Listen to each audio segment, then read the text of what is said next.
सर्वशक्तिमान परमेश्वर के वचनों के पाठों का संग्रह।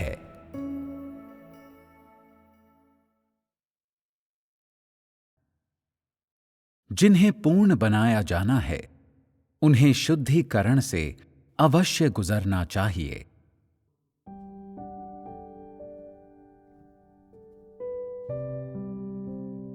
जो कोई परमेश्वर की सेवा करता है उसे न केवल ये पता होना चाहिए कि परमेश्वर के वास्ते कैसे कष्ट सहना है, बल्कि उससे भी ज्यादा उसे ये समझना चाहिए कि परमेश्वर पर विश्वास करने का प्रयोजन परमेश्वर को प्यार करने का प्रयास करना है।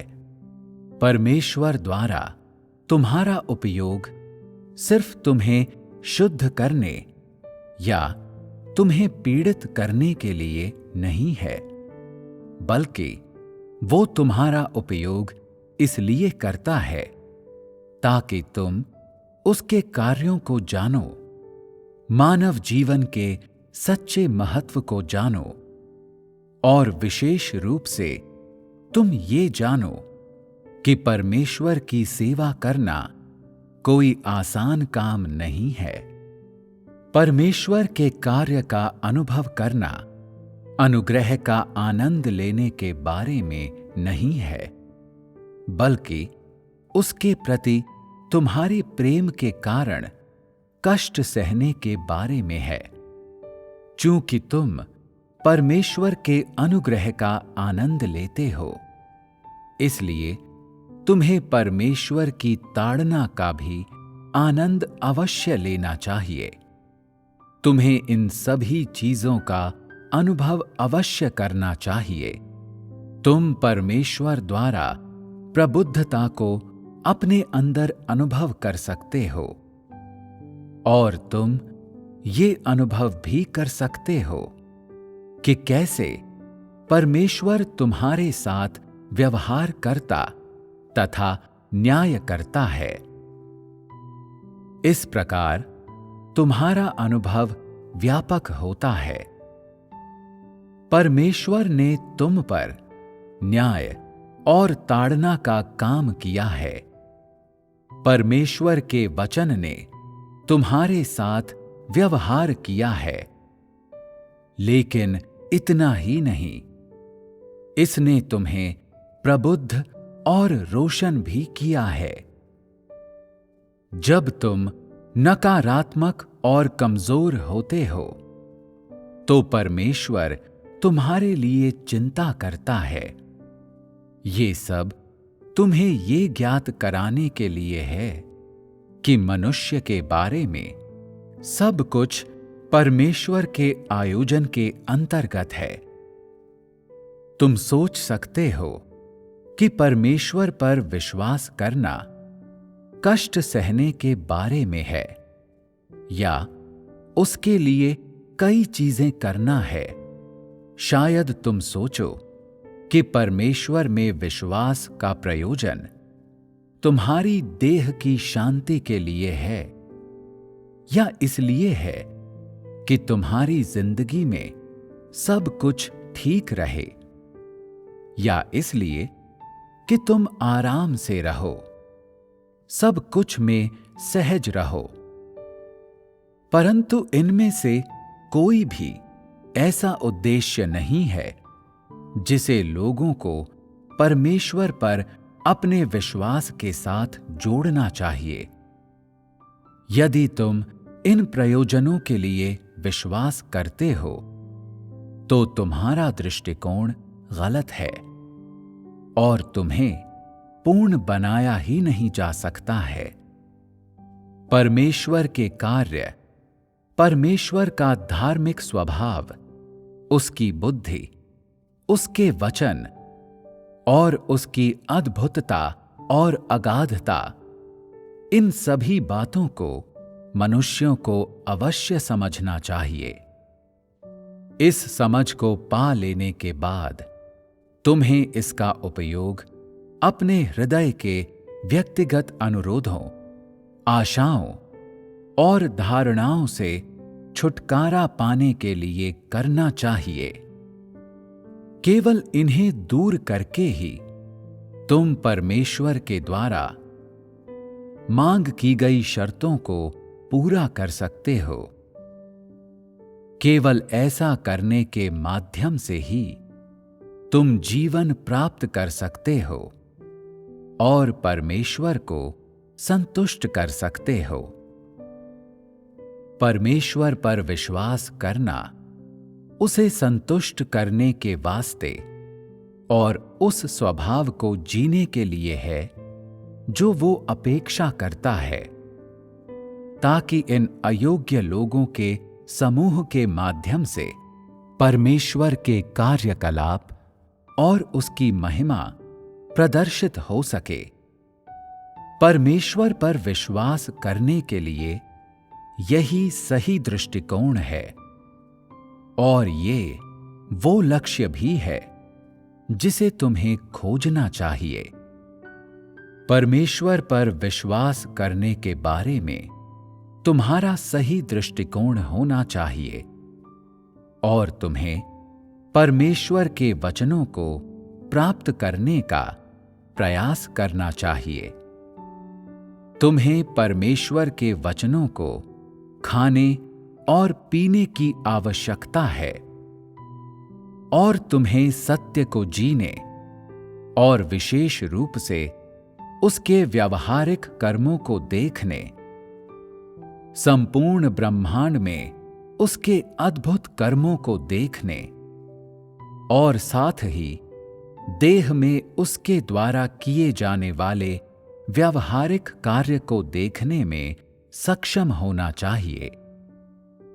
अपने वास्तविक अनुभवों के द्वारा लोग इस बात की सराहना कर सकते हैं कि कैसे परमेश्वर उन पर अपना कार्य करता है, उनके प्रति उसकी क्या इच्छा है। ये सब लोगों के भ्रष्ट शैतानी स्वभाव को दूर करने के लिए है। अपने भीतर की सारी अशुद्धता और अधार्मिकता बाहर निकाल देने, अपने गलत इरादों को निकाल फेंकने और परमेश्वर में सच्चा विश्वास उत्पन्न करने के बाद केवल सच्चे विश्वास के साथ ही तुम परमेश्वर को सच्चा प्रेम कर सकते हो। तुम केवल अपने विश्वास की बुनियाद पर ही परमेश्वर से सच्चा प्रेम कर सकते हो। क्या तुम परमेश्वर पर विश्वास किए बिना उसके प्रति प्रेम को प्राप्त कर सकते हो? चूंकि तुम परमेश्वर पर विश्वास करते हो, इसलिए तुम इसके बारे में नासमझ नहीं हो सकते हो। कुछ लोगों में जोश भर जाता है जैसे ही वे देखते हैं कि परमेश्वर पर विश्वास करना उनके लिए आशीषें लाएगा, परंतु संपूर्ण ऊर्जा को खो देते हैं जैसे ही वे देखते हैं कि उन्हें शुद्धिकरणों को सहना पड़ेगा। क्या ये परमेश्वर पर विश्वास करना है? अंततः अपने विश्वास में परमेश्वर के सामने तुम्हें पूर्ण और अतिशय आज्ञाकारिता हासिल करनी होगी। तुम परमेश्वर पर विश्वास करते हो, परंतु फिर भी उससे मांगें करते हो। तुम्हारी कई धार्मिक अवधारणाएं हैं जिन्हें तुम छोड़ नहीं सकते हो। तुम्हारे व्यक्तिगत हित हैं जिन्हें तुम त्याग नहीं सकते हो, और तब भी देह की आशीषों को खोजते हो और चाहते हो कि परमेश्वर तुम्हारी देह को बचाए, तुम्हारी आत्मा की रक्षा करे। ये सब गलत दृष्टिकोण वाले लोगों के व्यवहार हैं। यद्यपि धार्मिक विश्वास वाले लोगों का परमेश्वर पर विश्वास होता है, तब भी वे अपने स्वभाव को बदलने का प्रयास नहीं करते हैं। परमेश्वर के बारे में ज्ञान की खोज नहीं करते हैं और केवल अपने देह के हितों की ही तलाश करते हैं। तुम में से कई लोगों के विश्वास ऐसे हैं जो धार्मिक आस्थाओं की श्रेणी से संबंधित हैं। ये परमेश्वर पर सच्चा विश्वास नहीं है। परमेश्वर पर विश्वास करने के लिए लोगों के पास उसके लिए पीड़ा सहने वाला हृदय और स्वयं को त्याग देने की इच्छा होनी चाहिए। जब तक वे इन दो शर्तों को पूरा नहीं करते हैं, तब तक परमेश्वर पर उनका विश्वास मान्य नहीं है और वे स्वभाव में परिवर्तनों को प्राप्त करने में सक्षम नहीं होंगे। केवल वे लोग जो वास्तव में सत्य का अनुसरण करते हैं, परमेश्वर के बारे में ज्ञान की तलाश करते हैं और जीवन की खोज करते हैं, ऐसे लोग हैं जो वास्तव में परमेश्वर पर विश्वास करते हैं। जब तुम पर परीक्षण पड़ते हैं, तो तुम उनसे निपटने के लिए परमेश्वर के काम को कैसे लागू करोगे? क्या तुम नकारात्मक हो जाओगे या क्या तुम परमेश्वर द्वारा मानव के परीक्षण और शुद्धिकरण को एक सकारात्मक पहलू से समझोगे? तुम परमेश्वर के परीक्षणों और शुद्धिकरणों के माध्यम से क्या प्राप्त करोगे? क्या परमेश्वर के लिए तुम्हारा प्यार बढ़ जाएगा? जब तुम शुद्धिकरण के अधीन होते हो, तो क्या तुम परमेश्वर जो काम तुम में करता है, उसके साथ गंभीरता से जुड़ने और अय्यूब की परीक्षणों को लागू करने में समर्थ होगे? क्या तुम ये देखने में समर्थ होगे कि कैसे परमेश्वर अय्यूब के परीक्षणों के माध्यम से इंसानों की परीक्षा लेता है? अय्यूब के परीक्षण तुम्हें किस तरह की प्रेरणा दे सकते हैं? क्या तुम अपने शुद्धिकरण के बीच परमेश्वर के लिए गवाह बनने के लिए तैयार हो? या तुम एक आरामदायक वातावरण में देह को संतुष्ट करना चाहोगे? परमेश्वर पर विश्वास के बारे में वास्तव में तुम्हारा दृष्टिकोण क्या है? क्या ये वास्तव में उसके लिए है, ना कि देह के लिए? क्या अपनी तलाश में तुम्हारे पास वास्तव में कोई लक्ष्य है? क्या तुम परमेश्वर के द्वारा पूर्ण बनाए जाने के लिए शुद्धिकरण से गुजरने के लिए तैयार हो? या क्या इसके बजाय तुम परमेश्वर द्वारा ताड़ित और श्रापित किए जाना चाहोगे?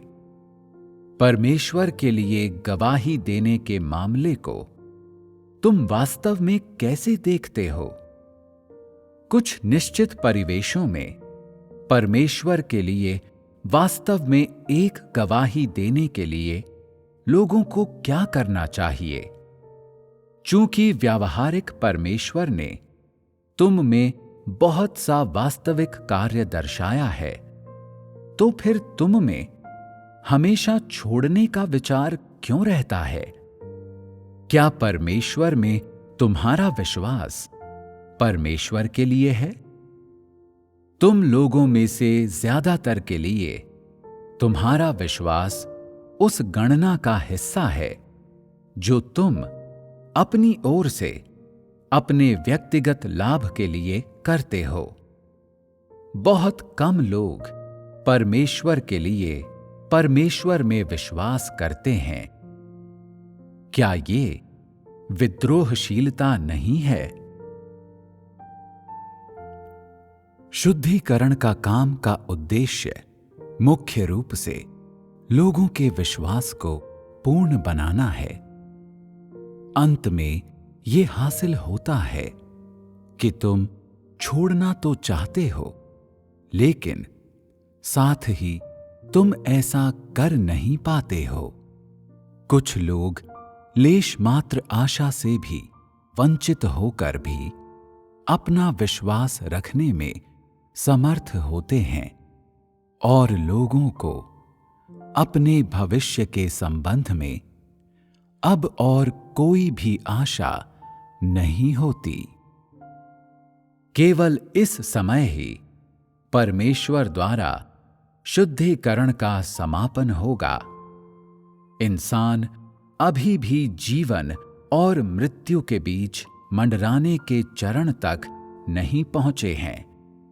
उन्होंने मृत्यु को नहीं चखा है, इसलिए शुद्धिकरण की प्रक्रिया खत्म नहीं हुई है।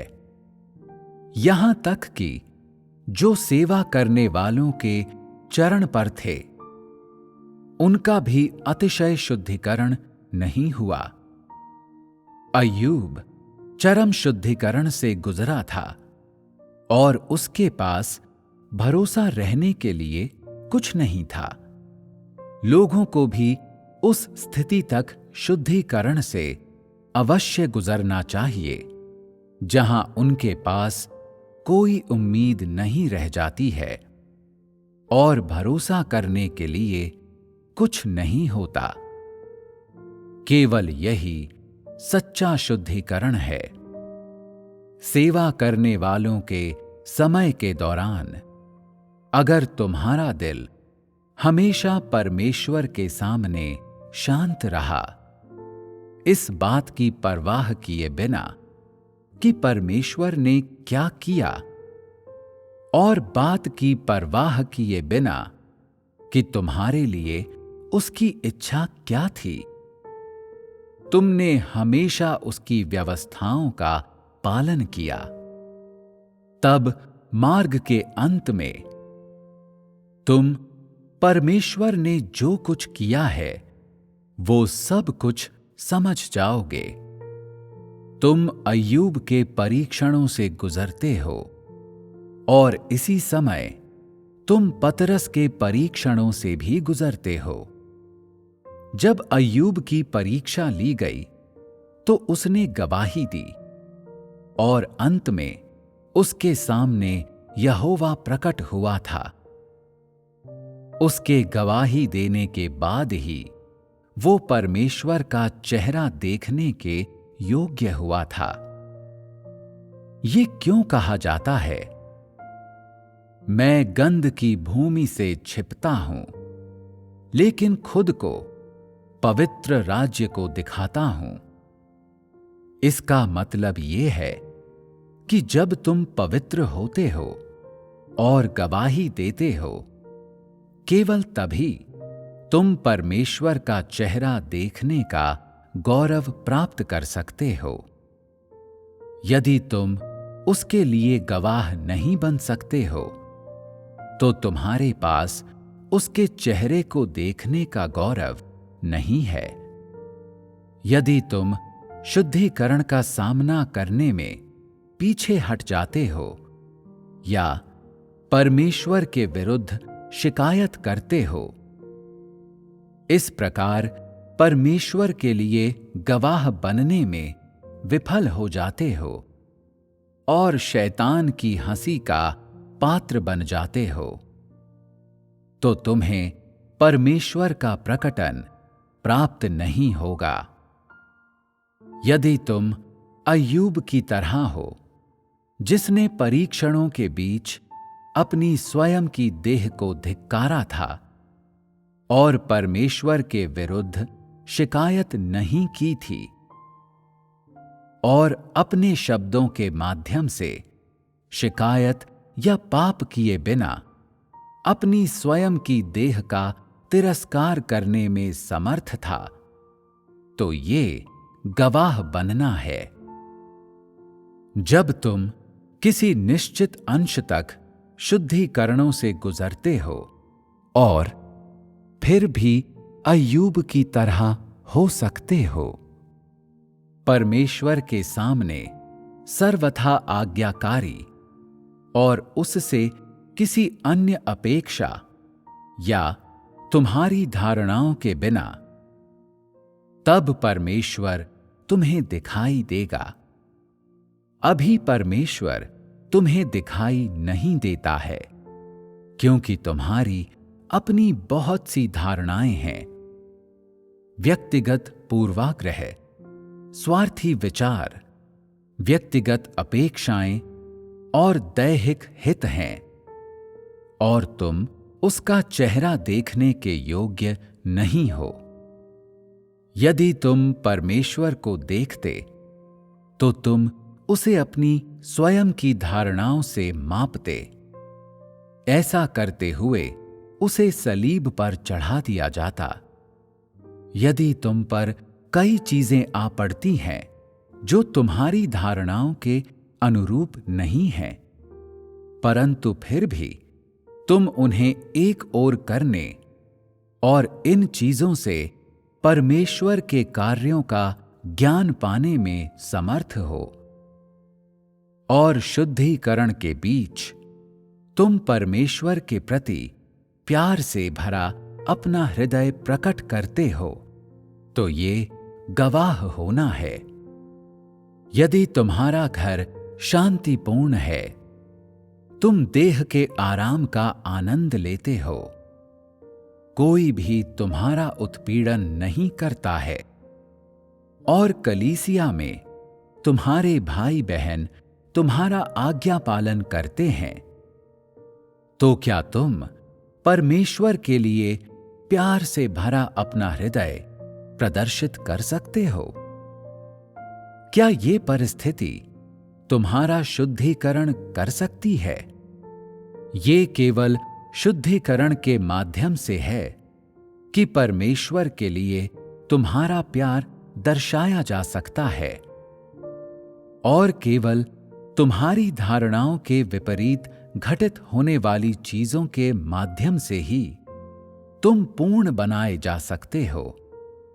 कई नकारात्मक और विपरीत चीजों की सेवा और शैतान के तमाम प्रकटीकरणों, उसके कामों, आरोपों और उसकी बाधाओं और धोखों के माध्यम से परमेश्वर तुम्हें शैतान का भयानक चेहरा साफ साफ दिखाता है, और इस प्रकार शैतान को पहचानने की तुम्हारी क्षमता को पूर्ण बनाता है, ताकि तुम शैतान से नफरत करो और उसे त्याग दो। असफलता के, कमजोरी के और नकारात्मकता के समयों के तुम्हारे अनुभव परमेश्वर द्वारा तुम्हारे परीक्षण कहे जा सकते हैं। ऐसा इसलिए है क्योंकि सब कुछ परमेश्वर से आता है। सभी चीजें और घटनाएं उसके हाथों में हैं। तुम असफल होते हो या तुम कमजोर हो और ठोकर खा जाते हो, ये सब परमेश्वर पर निर्भर करता है और उसकी मुट्ठी में है। परमेश्वर के परिप्रेक्ष्य से ये तुम्हारा परीक्षण है, और यदि तुम इसे नहीं पहचान सकते हो तो ये प्रलोभन बन जाएगा। दो प्रकार की अवस्थाएं हैं जिन्हें लोगों को पहचानना चाहिए। एक पवित्र आत्मा से आती है और दूसरी संभवतः शैतान से आती है। एक अवस्था में पवित्र आत्मा तुम्हें रोशन करता है और तुम्हें स्वयं को जानने, स्वयं का तिरस्कार करने और खुद पर पछतावा करने और परमेश्वर के लिए सच्चा प्यार रखने में समर्थ होने, उसे संतुष्ट करने पर अपना दिल लगाने देता है। दूसरी अवस्था ऐसी है जिसमें तुम स्वयं को जानते हो, लेकिन तुम नकारात्मक और कमजोर हो। ये कहा जा सकता है कि ये परमेश्वर द्वारा शुद्धिकरण है, और ये भी कहा जा सकता है कि ये शैतान का प्रलोभन है। यदि तुम ये जानते हो कि ये परमेश्वर द्वारा तुम्हारा उद्धार है और अनुभव करते हो कि अब तुम गहराई से उसके ऋणी हो, और यदि अब से तुम उसका कर्ज चुकाने का प्रयास करते हो और इस तरह के पतन में अब और नहीं पड़ते हो, यदि तुम उसके वचनों को खाने और पीने में अपना प्रयास लगाते हो, और यदि तुम स्वयं को हमेशा अभावग्रस्त महसूस करते हो और लालसा का हृदय रखते हो, तो ये परमेश्वर द्वारा परीक्षण है। दुख समाप्त हो जाने के बाद और तुम एक बार फिर से आगे बढ़ने लगते हो, परमेश्वर तब भी तुम्हारी अगुवाई करेगा, तुम्हें रोशन करेगा और तुम्हारा पोषण करेगा। लेकिन यदि तुम इसे नहीं पहचानते हो और तुम नकारात्मक हो, स्वयं को निराशा में छोड़ देते हो, यदि तुम इस तरह से सोचते हो, तो तुम्हारे ऊपर शैतान का प्रलोभन आ चुका होगा। जब अय्यूब परीक्षणों से गुजरा, तो परमेश्वर और शैतान एक दूसरे के साथ शर्त लगा रहे थे, और परमेश्वर ने शैतान को अय्यूब को पीड़ित करने दिया। यद्यपि ये परमेश्वर था जो अय्यूब का परीक्षण ले रहा था, लेकिन वो वास्तव में शैतान था जो उससे टकराया था। शैतान के लिए ये अय्यूब को प्रलोभित करना था, लेकिन अय्यूब परमेश्वर की तरफ था। यदि ऐसा नहीं होता तो वो प्रलोभन में पड़ गया होता। जैसे ही लोग प्रलोभन में पड़ते हैं, वे खतरे में पड़ जाते हैं। शुद्धिकरण से गुजरना परमेश्वर की ओर से एक परीक्षण कहा जा सकता है, लेकिन अगर तुम एक अच्छी अवस्था में नहीं हो, तो इसे शैतान से प्रलोभन कहा जा सकता है। अगर तुम दर्शन के बारे में स्पष्ट नहीं हो, तो दर्शन के पहलू में शैतान तुम पर दोष लगाएगा और तुम्हारी दृष्टि को बाधित करेगा। इससे पहले कि तुम जान पाओ, तुम प्रलोभन में पड़ जाओगे। यदि तुम परमेश्वर के काम का अनुभव नहीं करते हो, तो तुम कभी पूर्ण नहीं बनाए जा सकोगे। तुम्हारे अनुभव में तुम्हें विवरण में भी अवश्य जाना चाहिए। उदाहरण के लिए, कौन सी चीजें तुम्हारे अंदर धारणाओं और इतने सारे प्रयोजनों को उपजाती हैं, और तुम्हारे पास इन समस्याओं को संबोधित करने के लिए किस तरह के उपयुक्त अभ्यास हैं। यदि तुम परमेश्वर के काम का अनुभव कर सकते हो, तो इसका अर्थ है कि तुम्हारे पास कद काठी है। यदि ऐसा प्रतीत होता है कि तुम्हारे पास केवल जोश है, तो ये सही कदकाठी नहीं है और तुम बिल्कुल भी दृढ़ नहीं रह पाओगे। केवल जब तुम लोग किसी भी समय, किसी भी स्थान पर परमेश्वर के काम का अनुभव और उस पर विचार करने में सक्षम हो जाते हो। जब तुम लोग चरवाहों को छोड़ने में परमेश्वर पर भरोसा करके स्वतंत्र रूप से जीने में समर्थ हो जाते हो और परमेश्वर के वास्तविक कार्यों को देखने में सक्षम हो जाते हो, केवल तभी परमेश्वर की इच्छा प्राप्त होगी। अभी ज्यादातर लोग नहीं जानते हैं कि कैसे अनुभव करें। जब वे किसी समस्या का सामना करते हैं तो उन्हें पता नहीं होता है कि उसे कैसे संभालें।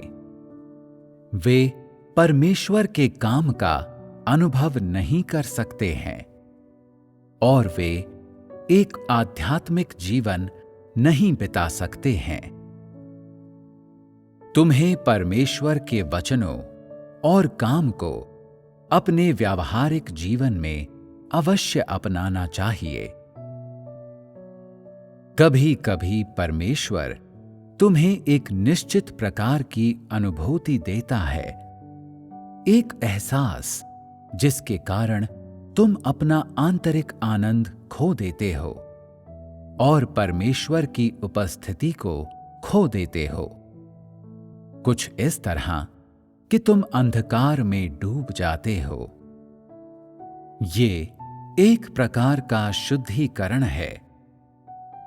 जब कभी भी तुम कुछ करते हो तो गड़बड़ हो जाती है या तुम्हारे सामने कोई अवरोध आ जाता है, ये परमेश्वर का अनुशासन है। कभी अगर तुम कुछ ऐसा करो जो अनाज्ञाकारी और परमेश्वर के प्रति विद्रोही हो, तो हो सकता है कि दूसरों को इसके बारे में पता न चले, लेकिन परमेश्वर जानता है। वो तुम्हें बचकर जाने नहीं देगा और वो तुम्हें अनुशासित करेगा। पवित्र आत्मा का काम बहुत ही विस्तृत है।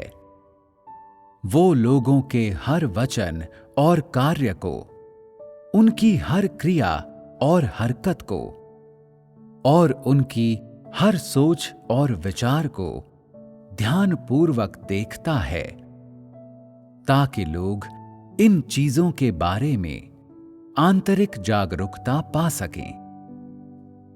तुम एक बार कुछ करते हो और वो गड़बड़ हो जाता है। तुम इसे फिर से करते हो और ये तब भी गड़बड़ हो जाता है और धीरे धीरे तुम पवित्र आत्मा के काम को समझ जाओगे। कई बार अनुशासित किए जाने के द्वारा तुम्हें पता चल जाएगा कि परमेश्वर की इच्छा के अनुरूप होने के लिए क्या किया जाए और उसकी इच्छा के अनुरूप क्या नहीं है। अंत में तुम्हारे भीतर से पवित्र आत्मा के मार्गदर्शन का सटीक उत्तर प्राप्त हो जाएगा। कभी कभी तुम विद्रोही हो जाओगे और तुम्हें भीतर से परमेश्वर द्वारा डांटा जाएगा। ये सब परमेश्वर के अनुशासन से आता है। यदि तुम परमेश्वर के वचन को संजोकर नहीं रखते हो, यदि तुम उनके काम को महत्वहीन समझते हो, तो वो तुम पर कोई ध्यान नहीं देगा। तुम परमेश्वर के वचनों को जितनी अधिक गंभीरता से लेते हो, उतना ही अधिक वो तुम्हें रोशन करेगा। अभी कलीसिया में कुछ लोग हैं जिनका विश्वास अव्यवस्थित और भ्रमित है और वे बहुत सी अनुचित चीजें करते हैं और अनुशासन के बिना कार्य करते हैं और इसलिए पवित्र आत्मा का काम उनमें स्पष्ट रूप से नहीं देखा जा सकता है। कुछ लोग पैसे कमाने के लिए अपने कर्तव्यों को पीछे छोड़ देते हैं और अनुशासित हुए बिना व्यवसाय का संचालन करने चल पड़ते हैं। इस तरह का व्यक्ति और भी अधिक खतरे में है। वर्तमान में न केवल ऐसे लोगों में पवित्र आत्मा का काम नहीं है, बल्कि भविष्य में उन्हें पूर्ण बनाना भी मुश्किल होगा। ऐसे कई लोग हैं जिन पर पवित्र आत्मा का काम नहीं देखा जा सकता है, जिसमें परमेश्वर के अनुशासन को नहीं देखा जा सकता है। ये वे लोग हैं जो परमेश्वर की इच्छा के बारे में स्पष्ट नहीं हैं और जो उसके कार्य को नहीं जानते हैं। जो लोग शुद्धिकरण के बीच स्थिर रह सकते हैं, जो परमेश्वर का पालन करते हैं, इस बात की परवाह किए बिना कि वो क्या करता है, कम से कम छोड़ने में तो समर्थ नहीं होते हैं, या पतरस ने जो प्राप्त किया उसका 0.1% प्राप्त करते हैं। वे ठीक जा रहे हैं, लेकिन परमेश्वर द्वारा उनके उपयोग के संबंध में उनका कोई मूल्य नहीं है। बहुत से लोग चीजों को जल्दी से समझ जाते हैं। उनका परमेश्वर के लिए सच्चा प्रेम होता है। वे पतरस के स्तर से पार जा सकते हैं और परमेश्वर उन पर पूर्णता का काम करता है। अनुशासन और प्रबुद्धता ऐसे लोगों को प्राप्त होती है, और यदि उनमें कुछ ऐसा होता है जो परमेश्वर की इच्छा के अनुरूप नहीं है, तो वे उसे तुरंत त्याग सकते हैं। इस तरह के लोग सोना चांदी हैं, मूल्यवान पत्थर हैं। उनका मूल्य बहुत अधिक है। यदि परमेश्वर ने कई तरह के काम किए हैं, लेकिन तुम तब भी रेत की तरह हो, एक पत्थर की तरह हो, तो तुम मूल्यहीन हो। बड़े लाल अजगर के देश में परमेश्वर का काम शानदार और अथाह है। वो एक समूह के लोगों को पूर्ण बनाएगा और कुछ अन्य को हटा देगा, क्योंकि कलीसिया में सभी प्रकार के लोग हैं। ऐसे लोग हैं जो सत्य से प्रेम करते हैं और ऐसे लोग हैं जो नहीं करते। ऐसे लोग हैं जो परमेश्वर के काम अनुभव करते हैं और कुछ ऐसे हैं जो नहीं करते। कुछ ऐसे हैं जो कर्तव्य करते हैं और कुछ जो नहीं करते। ऐसे लोग हैं जो परमेश्वर के लिए गवाही देते हैं और कुछ नहीं देते। और उनमें से एक हिस्सा अविश्वासियों और दुष्ट इंसानों का है, जो निश्चित ही हटा दिए जाएंगे।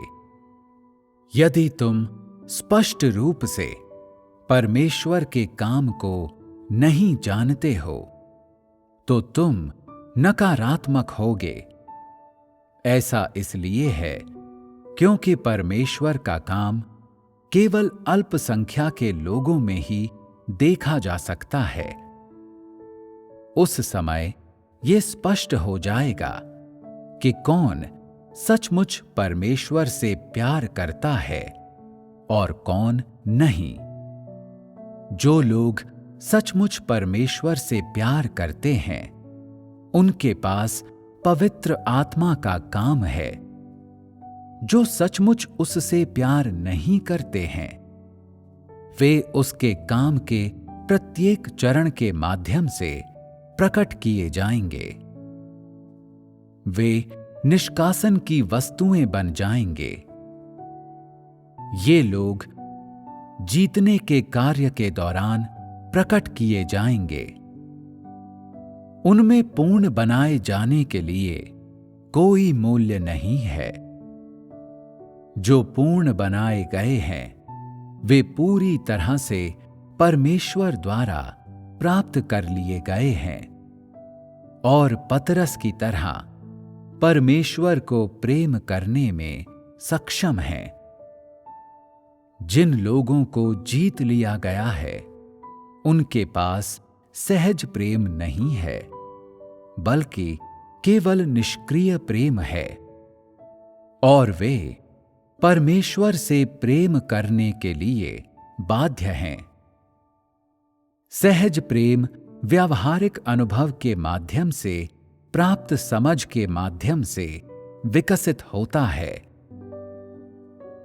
ये प्रेम एक व्यक्ति के दिल में भरा होता है और वो उन्हें स्वैच्छिक रूप से परमेश्वर के प्रति समर्पित करवाता है।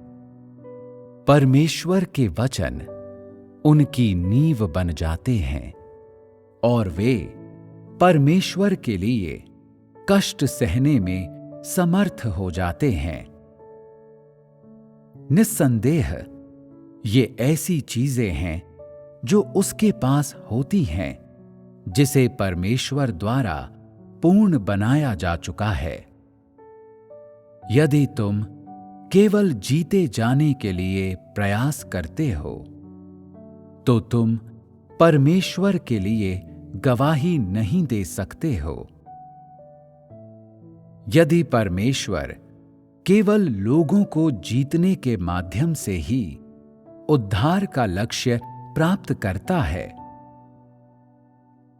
तो सेवा करने वालों का चरण काम खत्म कर देगा।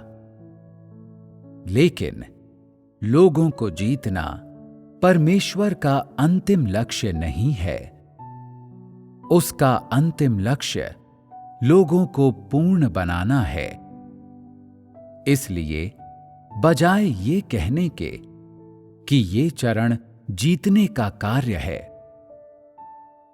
ये कहो कि ये पूर्ण बनाने और निष्कासन करने का कार्य है। कुछ लोगों को पूरी तरह से नहीं जीता गया है और उन्हें जीतने के दौरान लोगों के एक समूह को पूर्ण बनाया जाएगा। कार्य के इन दोनों खंडों को एक साथ किया जाता है। काम की इतनी लंबी अवधि में भी लोग मार्ग से विचलित नहीं हुए हैं, और ये दर्शाता है कि जीतने का लक्ष्य प्राप्त कर लिया गया है। ये जीत लिए जाने का एक तथ्य है। शुद्धिकरण जीते जाने के वास्ते नहीं है, बल्कि वे पूर्ण बनाए जाने के वास्ते हैं। शुद्धिकरणों के बिना लोगों को पूर्ण नहीं बनाया जा सकता है। इसलिए शुद्धिकरण बहुत मूल्यवान हैं। आज लोगों के एक समूह को पूर्ण बनाया जा रहा और प्राप्त किया जा रहा है।